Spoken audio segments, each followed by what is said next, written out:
Yo, Fernand Lopez, à un moment, il faut arrêter, frère. À un moment, il faut arrêter, frère. Ça commence à devenir ridicule. Ça commence à totalement devenir ridicule, Fernand Lopez. Tu vas pas continuer de t'acharner sur ce gars. Le combat est fini, frère. Le combat est fini. Et il a gagné. Déjà. Il est champion MMA pour la deuxième fois. C'est pas un hasard.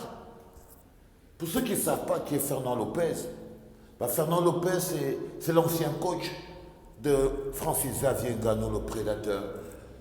C'est lui qui lui a donné sa chance. C'est Fernand Lopez, c'est lui qui a permis à Francis Xavier Ngannou de se servir de sa force et d'aller plus loin, d'être champion MMA. C'est lui qui lui a donné pour la première fois la possibilité de monter sur un ring. C'est le premier qui a cru en lui. Et voilà, pour des raisons que tout le monde ignore et qui sont certainement humaines, ils se sont séparés. Fernand Lopez, c'est celui qui était dans le coin de Cyril Gane. C'est le nouveau coach de Cyril Gane qui a affronté Francis Xavier Ngannou pour la ceinture de champion du monde MMA. Et chaque fois que je traverse et que j'ouvre une page internet, je tombe sur des déclarations à chaque fois depuis la fin de ce match. Depuis le lendemain de ce match, je tombe toujours sur des déclarations visant à ternir la victoire de Francis Xavier Ngannou, à en parler comme d'une victoire au rabais. Mais non, ce n'est pas une victoire au rabais. Pire, je vous rappelle que Francis Xavier Ngannou a défendu sa ceinture avec un genou en bouillie. Il était handicapé. Il s'est réadapté. Il aurait mis ce gars KO, direct de high kick ou d'un knockout, n'importe quoi. Il aurait mis KO, les gars.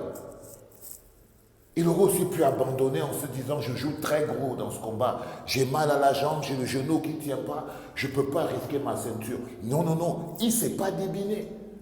Il n'a pas fui comme un lâche et tout, genre je fuis, j'ai mal aux jambes et tout. Non, il s'est battu contre Fernand Lopez, il s'est battu contre Cyril Gane, et il s'est battu contre le président de l'UFC. Cet esclavagiste qui n'arrive pas à respecter que Francis Xavier Ngannou ait détruit tous ses pronostics et que c'est un gars qui ne veut plus être payé au rabais. Dana White, il s'appelle. Alors, je lis sur Internet, je regarde sur RMC, je regarde sur tous les médias C8, où Fernand Lopez fait croire aux gens qu'il a demandé à Cyril Gane de ne pas s'attaquer à la jambe de Francis Xavier Ngannou. C'est une insulte pour un champion de sa trempe. Il essaye de faire croire aux gens qu'en fait il a eu pitié, il ne voulait pas profiter, comme s'il avait le choix. Comme s'il avait le choix de gagner la ceinture. Et il n'a pas fait. Comme s'il avait le choix de devenir champion du monde MMA en lui tordant juste. Oh, mais on a bien vu Cyril Gane en train d'essayer de lui faire une prise du pied. Mais c'est choquant parce que vous savez, Fernand Lopez est aussi un Camerounais. Il est aussi un Camerounais, c'est pour ça qu'on lui parle en tant que frère. Francis Xavier Ngannou va se faire opérer du genou. Il a tout donné pendant ce combat. Il va forcément faire 9 mois. Ça ne va pas aider sa bagarre avec Dana White. Fous-lui la paix, frère.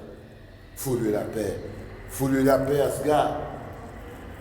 Fous-lui la paix à ce gars. Il a suffisamment de problèmes. Fous-lui la paix. Il peut faire ce qu'il veut aujourd'hui. Il est arrivé à un niveau où personne n'est arrivé avant lui. Dans des conditions extraordinaires. C'est un vrai film hollywoodien. C'est-à-dire que c'est l'histoire d'un gars qui part d'un pays africain où il était chargeur de sable et qui devient champion du monde MMA. C'est un vrai film hollywoodien.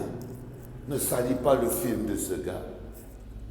Ne salis pas le film de ce gars, Fernand Lopez. C'est pas honorable. C'est pas honorable. Ça ne te grandit pas. Ça ne grandit pas Cyril Gane. Ça ne grandit pas le MMA. Ça ne grandit rien, frère. Lâche-le. Lâche-le, cousin. Lâche-le. Passe à autre chose. Tu auras une revanche.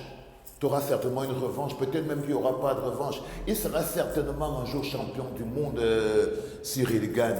Je suis sûr, c'est pas en faisant de lui le good guy, le gars qui plaît aux gens, en essayant de prendre les gens au sentiment. Non, ça c'est une technique psychologique que vous avez décidé d'utiliser pour faire passer le prédateur pour une brute. Mais c'est un mec génial. Et tout le monde l'a vu. Et tout le monde l'a vu, frère. Ça ne triche pas, tout le monde l'a vu. Donc ça va, c'est bon. Essaye, arrête de rabaisser sa victoire. Tu n'as donné aucune consigne à personne d'éviter de frapper la jambe de Francis Xavier Ngannou. Non, il a protégé sa jambe, il est parti en lutte parce qu'en même temps, il a beaucoup travaillé au corps, il s'est réadapté, il est parti en lutte et il a gagné, frère. Et il a gagné, c'est ça qui est la vérité. Il veut être payé mieux. C'est ça qui est la vérité. Il veut être considéré comme la star qu'il est. C'est ça qui est la vérité. Il n'a pas à avoir honte de ça. Fous-lui la paix, frère. Laisse-le tranquille. Voilà, je voulais te le dire. Bonne canne. Je ne sais même pas si tu regardes la canne. Bonne canne.